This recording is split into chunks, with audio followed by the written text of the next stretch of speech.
wabarakatuh. Perkenalkan, nama saya Khairul Rizal. Saya adalah dosen tetap pada program studi pendidikan Jasmani Universitas Islam Kebangsaan Indonesia. Saya adalah salah satu dosen yang mengampu mata kuliah ilmu alamiah dasar yang merupakan mata kuliah wajib pada Fakultas Keguruan dan Ilmu Pendidikan pada semester 1 dengan bobot SKS 2 SKS dan berada pada semester ganjil. Adapun pembelajaran yang saya lakukan adalah merujukan kepada RPS yang sesuai dengan CPL Prodi Pendidikan Jasmani, yaitu CPL 1 menunjukkan sikap bertanggung jawab atas pekerjaan di bidangnya, terutama pendidikan jasmani dan olahraga.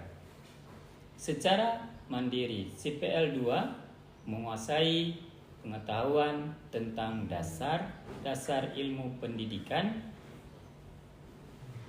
keguruan, pedagogik yang diliputi teori dasar pendidikan, kebijakan pendidikan, kurikulum, metodologi, dan penilaian.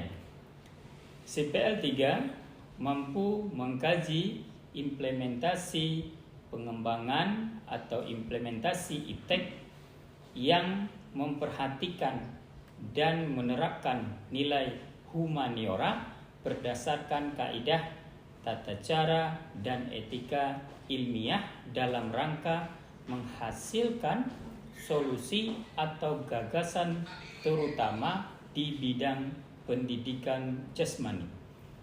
CPL 4 pengembangan atau implementasi ilmu pengetahuan teknologi yang memperhatikan dan menerapkan nilai humaniora yang sesuai dengan bidang pendidikan jasmani. Kemampuan akhir dalam tahap pembelajaran mahasiswa disesuaikan dengan pencapaian pembelajaran mata kuliah sesuai dengan CPMK, yaitu 1.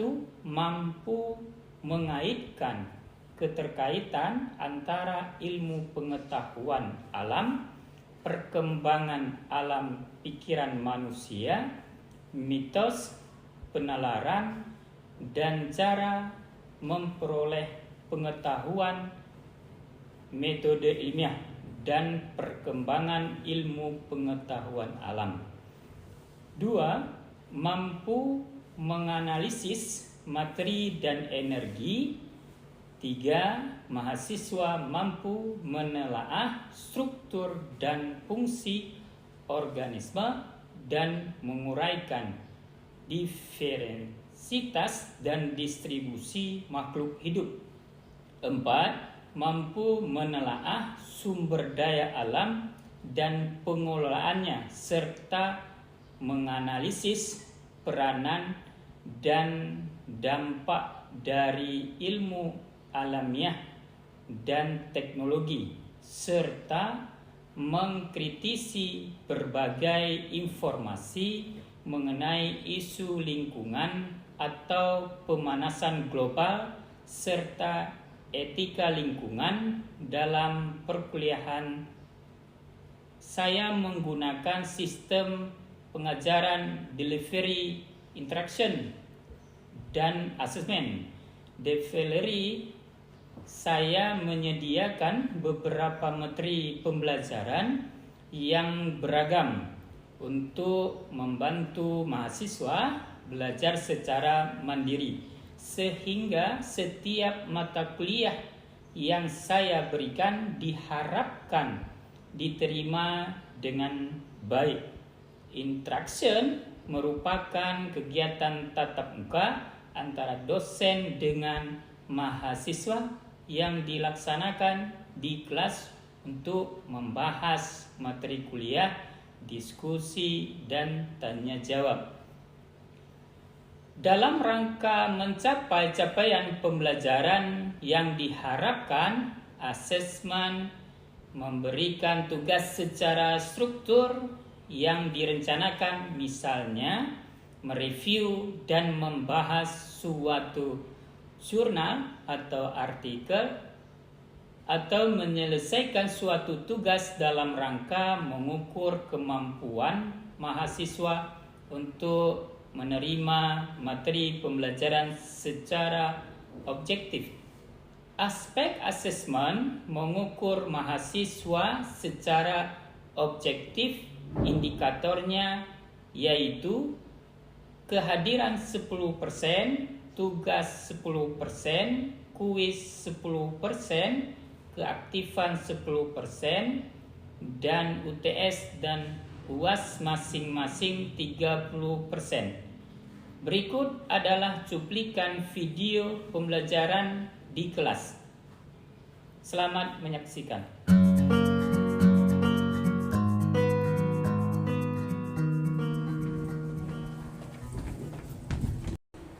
Assalamualaikum.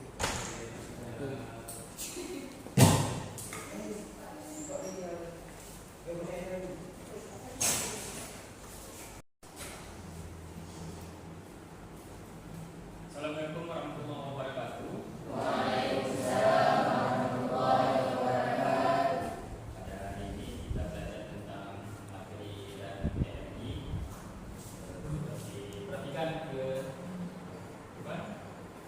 materi dan energi. Kemudian di situ ada konsep materi, kemudian ada sifat-sifat materi, kemudian perubahan materi, dan selanjutnya konsep energi. Itu materi yang akan kita pelajari pada hari ini. Kemudian konsep materi, materi adalah segala sesuatu yang memiliki massa dan menempati ruang. Dalam ilmu fisika, materi biasanya dibedakan menjadi 3 wujud. Yang pertama, padat, cair, dan gas. Meskipun ada juga wujud plasma yang sering ditemukan dalam keadaan tertentu. Ya. Berikut adalah beberapa konsep penting terkait materi. Yang pertama, massa dan volume.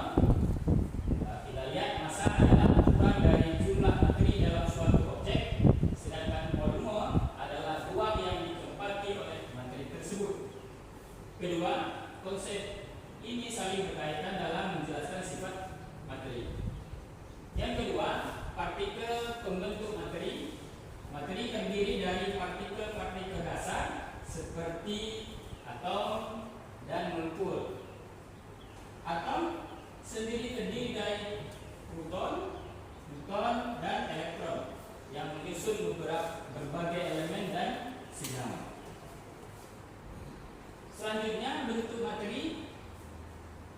Padat, partikel tersusun rapat memiliki bentuk dan volume tetap. Contohnya apa saja di situ? Contohnya kayu, ya. Kemudian ada apa? Batu, ya. Biasanya kayu itu dipakai untuk kursi, meja, ya, ruang tamu. Kemudian kalau kayu biasanya dipakai untuk apa? Batu alam, ya, tembok, ya, rumahan dan sebagainya. Kemudian cair, partikel dapat bergerak bebas tetapi tetap dalam batas tertentu, memiliki volume tetap tetapi bentuknya menyesuaikan wadah. Contohnya misalnya minyak, ya. Kemudian air. Kalau minyak biasanya dipakai untuk memasak, ya, dan sebagainya. Kalau air biasanya untuk kebutuhan sehari, minum, ya. Kemudian apa? Ya. Selanjutnya gas, ya, partikel bergerak bebas tanpa batas, tidak memiliki volume atau bentuk tetap. Contoh gas oksigen, ya. Kemudian udara. Kalau gas biasanya dipakai untuk memasak, ya. Kemudian ada gas dalam bentuk oksigen yang dipakai biasanya untuk medis,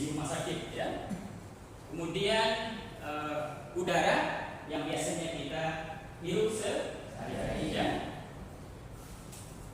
Selanjutnya plasma, coba dilihat bentuk materi yang terdiri dari ion dan elektron bebas. Contohnya ada api ya, kemudian ada bintang.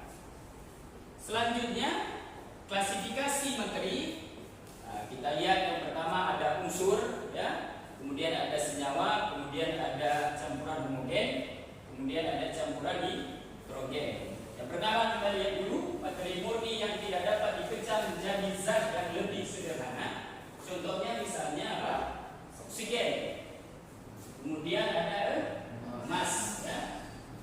Senyawa gabungan dua atau lebih unsur yang terikat secara kimia. Contohnya misalnya air ya, karbon dioksida ya. Kemudian campuran homogen, di situ kita lihat campuran yang komposisinya seragam di seluruh bagian. Contohnya misalnya ada larutan garam. Kemudian campuran nitrogen, yang komposisinya tidak seragam. Contohnya misalnya campuran pasir dan air. Selanjutnya kita lihat sifat-sifat materi. Yang pertama ada di situ sifat fisika ya. Kemudian ada sifat kimia ya. Kita lihat dulu yang sifat fisikanya. Sifat fisika, sifat yang dapat diamati atau diukur tanpa mengubah identitas materi ya. Contohnya misalnya massa, volume, warna titik elek, titik didih dan densitas. Kemudian sifat kimia, sifat yang hanya bisa diamati ketika materi mengalami perubahan kimia ya. Contohnya misalnya kemampuan terbakar, ada reaksi dengan asam, kemudian reaksi dengan oksigen. Selanjutnya ada perubahan materi. Yang pertama kita lihat di situ perubahan fisika, perubahan yang tidak mengubah struktur atau identitas kimia dari materi tersebut ya.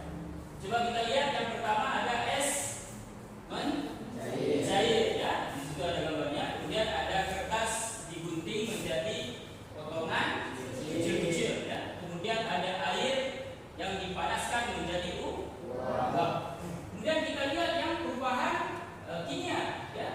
Perubahan yang menghasilkan zat baru dengan sifat dan struktur kimia berbeda ya. Yang pertama kita lihat besi ya, besi berkarat menjadi besi oksida ya, berubah bentuknya ya. Kemudian kayu terbakar menghasilkan abu dan gas ya.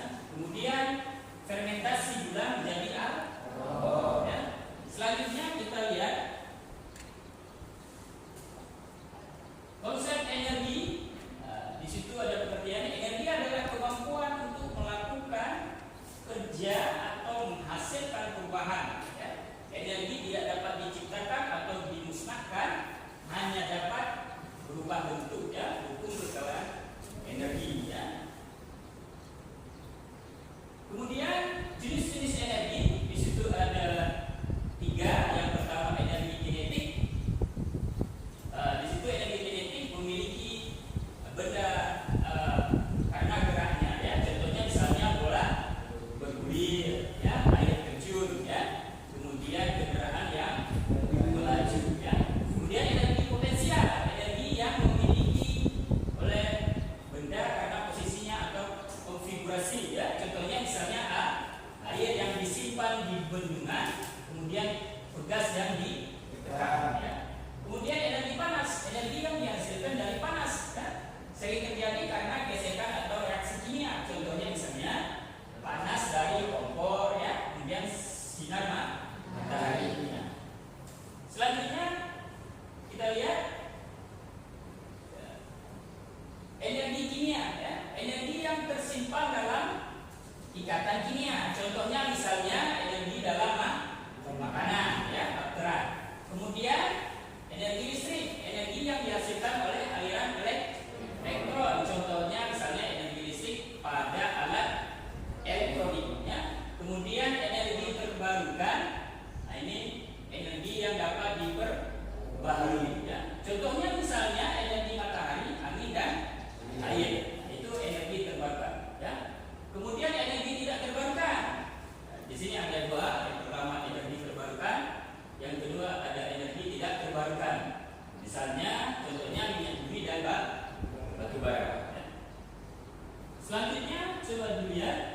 Energi listrik dalam kehidupan sehari-hari, energi listrik merupakan bentuk energi yang paling umum digunakan di rumah tangga. Kan semuanya kita menggunakan listrik, ya. Keuntungan energi listrik praktis, bersih, dan dapat dikonversi ke berbagai bentuk energi lain. Contohnya misalnya lampu untuk penerangan di rumah, ya. Kemudian kipas angin atau AC untuk pendingin, ya. Kemudian kompor listrik untuk memasak. Selanjutnya, energi kinetik pada kendaraan, ya. Coba diperhatikan, energi kinetik adalah energi yang dimiliki oleh benda yang bergerak, ya. Kendaraan seperti mobil, sepeda motor, sepeda. Pembuatan energi kinetik untuk berpindah tempat, ya. Nah, itu ada gambar mobil yang melaju, ya. Kemudian sumber energi untuk kendaraan bermotor menggunakan energi kimia dari bahan bakar fosil, ya. Kemudian kendaraan listrik menggunakan energi listrik yang disimpan dalam baterai, ya. Selanjutnya ada energi kimia dalam makanan, ya. Makanan adalah sumber energi utama bagi tubuh manusia. Energi kimia dalam makanan diubah menjadi energi mekanik dan panas melalui proses metabolisme. Contohnya misalnya karbohidrat dan lemak sebagai sumber energi utama. Kemudian ada protein sebagai sumber energi cadangan.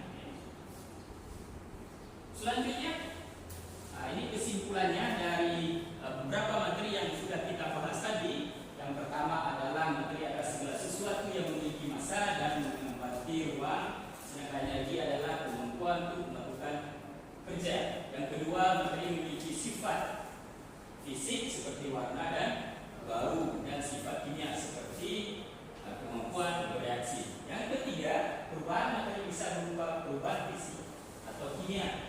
Dan keempat, energi dapat berubah kinetik, potensial, panas, dan lain-lain. Kemudian dapat berubah bentuk tanpa kehilangan jumlah totalnya, ya. Ada yang ingin bertanya? Dipersilakan. Ya, Alia. Assalamualaikum warahmatullahi wabarakatuh. Waalaikumsalam warahmatullahi wabarakatuh. Pak, saya izin bertanya. Ya. Pertanyaannya, energi apa yang kita perlukan untuk mengubah air menjadi uap? Sekian, terima kasih. Ya, energi apa yang kita perlukan untuk merubah air menjadi uap? Nah, itu energi panas. Jadi dari panas, misalnya di rumah kita memanaskan air, kemudian setelah panas dia akan menguap di energi panas. Satu lagi, ada yang mau bertanya? Ya. Saya ingin bertanya, Pak. Jadi bentuk materi salah satunya adalah oksigen. Yang ingin saya tanyakan, Pak, apa oksigen yang digunakan atau yang dipakai oleh para medis? Sekian, terima kasih. Ya, biasanya Rama, untuk medis itu ada oksigen khusus. Oksigen khusus itu medical oksigen yang biasanya yang dipakai untuk medis itu oksigen yang murni, yang tingkat murninya lebih tinggi. Nah, itu biasanya dipakai untuk medis, ya. Assalamualaikum warahmatullahi wabarakatuh. Ada tidak penelitian yang sudah Bapak buat menyangkut dengan materi yang sedang kita pelajari pada hari ini? Ya. Ada penelitian yang sedang saya laksanakan dan sudah rampung dikerjakan. Ini ada penelitian tentang peningkatan hasil belajar mahasiswa pada mata kuliah materi dan energi dengan pendekatan konseptual, ya. Coba diperhatikan. Ini penelitiannya. Ini penelitian B3, ya. Bisa dilihat dari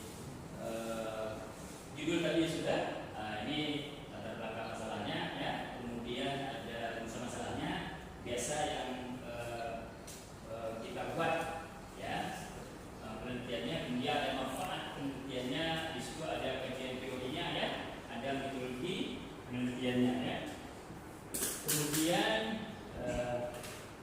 latar belakangnya kita lihat sedikit di situ. Proses belajar mengajar mengandung arti suatu kegiatan yang dilaksanakan oleh dosen dan mahasiswa secara bersama-sama ya.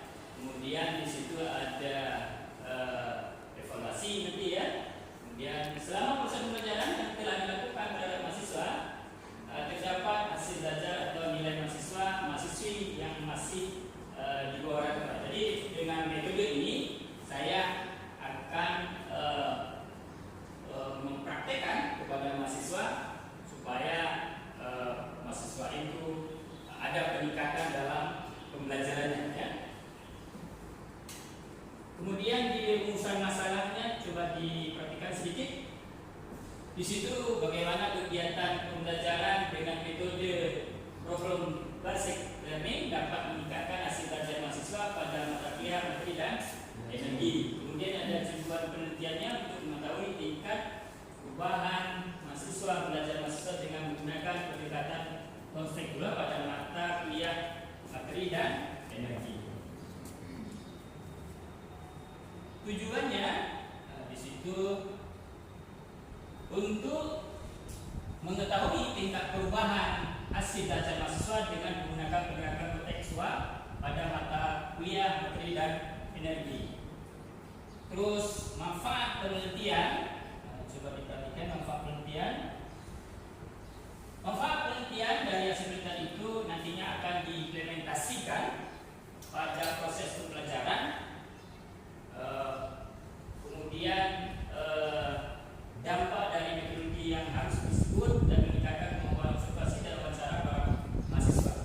Ya. Kemudian di situ ada pendekatan di lapangan dan dengan segitu kualitas pembelajaran juga akan meningkat. Ya.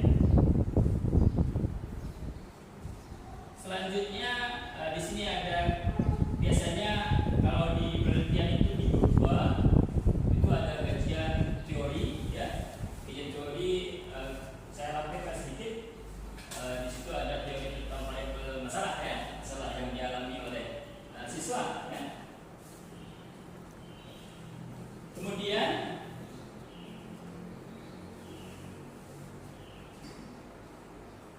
coba dilihat lagi kajian teori, coba dilihat sedikit ya. Kajian teori variabel tindakan ya, yang penelitian ini adalah untuk menilai dan mereview ya terkait dengan tindakan dosen dalam melakukan kegiatan pembelajaran, khususnya adalah untuk meningkatkan kualitas ajar dan kinerja.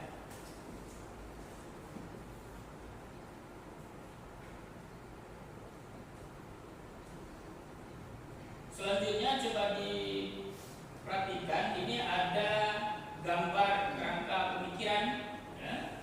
Dalam penelitian saya ya, kerangka pemikirannya ada yang pertama di situ ada observasi ya. Kemudian ada perancangan, kemudian ada pelaksanaan, kemudian terakhirnya ada evaluasi. Nah, di bab 3 di sini metode penelitian ya, subjeknya penelitian di sini pada penelitian kali ini subjeknya penelitian ada 2 yaitu mahasiswa dan dosen ya.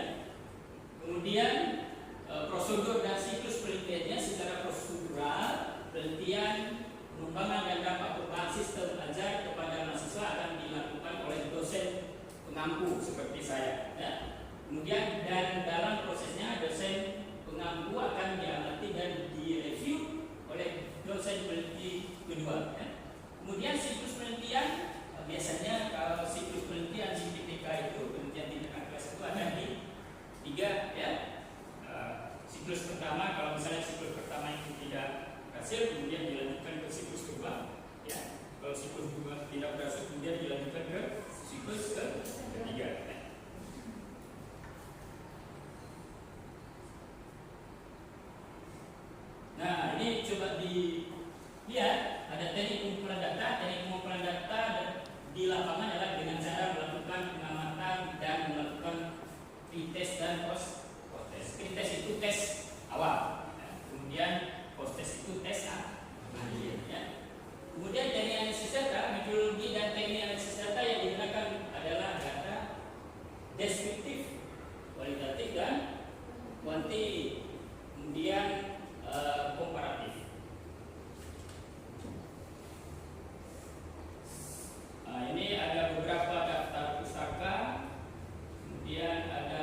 memberikan buku yang nantinya bisa dijadikan rujukan ya untuk mahasiswa.